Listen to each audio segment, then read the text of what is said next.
ബഹുമാനപ്പെട്ട കുണ്ടൂർ ഉസ്താദ് ഒരു ആശിഖായിരുന്നു. ഞാൻ ഉസ്താദിനോട് ചോദിച്ചു, റസൂലുള്ളാഹി സ്വല്ലല്ലാഹു അലൈഹി വസല്ലം തങ്ങൾ നിങ്ങളെ റൗളേക്ക് വിളിച്ചിരുന്നോ? ഒരു സദസ്സെന്നാ ഞാൻ ചോദിച്ചത്. അപ്പൊ അറബിയിൽ എന്നോട് മറുപടി പറഞ്ഞു, അതെ വിളിച്ചിട്ടുണ്ട്. ആ സദസ്സിലേക്ക് ഞാൻ മദീനത്ത് ചെന്നാൽ തിക്കും തിരക്കും കൂടി ഇനി നബിന്റെ അടുത്തേക്ക് വരൂല എന്ന് ഞാൻ തീരുമാനം നബിനോട് തന്നെ പറഞ്ഞതാ. അവിടെ പോയാൽ തിക്കില്ലാതെ അവിടെ കയറാൻ കഴിയില്ല റൗളയിലൊന്നും. അപ്പൊ അങ്ങനെ പറഞ്ഞതാ. നബി സല്ലല്ലാഹു അലൈഹി വസല്ലം തങ്ങളോട് ആ കരാറിലാണ് ഞാൻ നാട്ടിലേക്ക് പോന്നീന്. പിറ്റത്തെ ഹജ്ജിന് പോയപ്പോ തിരക്കുള്ള സ്ഥലത്ത് നിന്ന് ഞാൻ അങ്ങോട്ട് മാറി ബാബുസലാമിലൂടെ ഞാൻ റൗളയിലേക്ക് പോകാനുള്ള താല്പര്യത്തിൽ ഇങ്ങനെ നോക്കി നിൽക്കുക. പക്ഷേ തിക്കുണ്ടായതുകൊണ്ട് വരൂല പറഞ്ഞല്ലേ.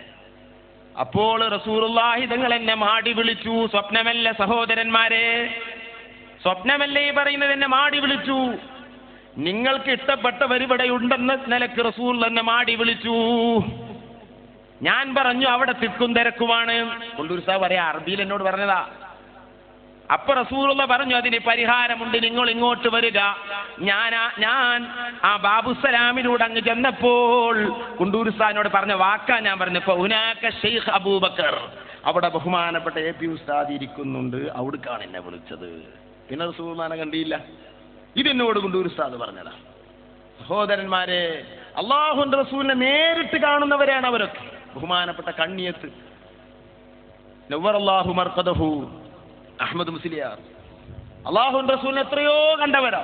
അപ്പൊ നബീനെ കാണാനുള്ള പൂതി നമ്മൾ മഹാന്മാരോട് പറയല്, എനിക്കൊന്ന് ദ്വാരക്കണം, അതും നല്ലതാ. മഹാന്മാര് പറഞ്ഞാൽ നമുക്ക് റസൂലുള്ളാഹിനെ കാണാൻ കഴിയും. ഖസീനത്തുൽ അസ്റാർ എന്ന കിതാബിൽ പറയുന്നു, ആയിഷ ബീവി റളിയല്ലാഹു അൻഹ എനിക്ക് കണ്ടമാനം ഫാത്തിഹ ഓതിയാല്, കണക്കല്ലാതെ ഫാത്തിഹ ഓതിയിട്ട് റസൂലുള്ളാഹിനെ കാണാൻ കഴിഞ്ഞവർ. ആയിഷ ബീവിനോട് പറയാം, എനിക്ക് റസൂലുള്ളാഹിനെ കാണിച്ചു തരണം. ആയിഷ ബീവി റസൂലുള്ളാഹിനോട് പറഞ്ഞാൽ ഒരിക്കലും റസൂലുള്ള വരാതിരിക്കില്ല. ഇങ്ങനൊക്കെ ട്രിക്കുകൾ അയിമത്ത് എഴുതി വെച്ചിട്ടുണ്ട്. അങ്ങനെ കണ്ട എത്രയോ ആളുകളുണ്ട്. അങ്ങനെ ദ്വാരക്കാൻ പറയലുണ്ട് കണ്ണിയത്തിനോട് പലരും, എനിക്ക് റസൂലുള്ളാഹിനെ ഒന്ന് കാണണം. അപ്പൊ കണ്ണിയത്ത് പറയത്രേ, നബിനെ കണ്ടിട്ടില്ല എന്ന് പറയുമ്പോ ഉറക്കത്തിലും കണ്ടിട്ടില്ലേ? കണ്ണിയത്ത് ചോദിക്കുന്ന ശൈലി നോക്കുങ്ങൾ. ഉറക്കത്തിലും നിങ്ങൾ കണ്ടിട്ടില്ലേ എന്നുള്ള ചോദ്യത്തെ എന്താ മനസ്സിലായത്?